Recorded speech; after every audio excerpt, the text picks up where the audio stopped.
علیکم شفیع خان خی رنګ د کله عمر ګرا او زه چې کله هم ترنګ وکي بس د بيزي به یار او ډیر را باندې بوج دی که پېښور کې نو درځم او ما ته برنګ وکي دلته یو ځای کې پروګرام هم دی نو چې خامخا ولزان اورسه او راشي صحیح ده زما روري او په خه دغه کې غڼه کې مراشه او بل دویم د سوکه چې ته زما بلګ سپورټ مو کې ځکه چې زما خو دغه لاس ته پته نه حالات دي نو لږ سپورټ هم ټیک ټاک وکا او بیا لګ راشه ها اے میری جان اور जिगर اے हस्ती गुल बदन छोड़कर कहाँ जा रही हो। हमें हौसला कौन देगा,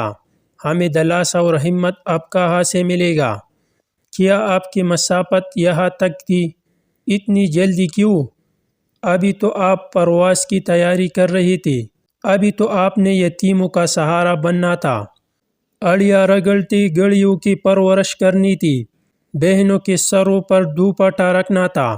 भाइयों की तरबियत की तकमील करनी थी, बुजुर्गों की बकीर शमलिंग की मातहों पर समझानी थी, नौजवानों को खुददार हुनरमंद और खुद मुख्तार बनाना था, माओ की अशक अभी बूंजनी थी, बाजोड़ की हसीन नज़ारी दुनिया को दिखानी थी।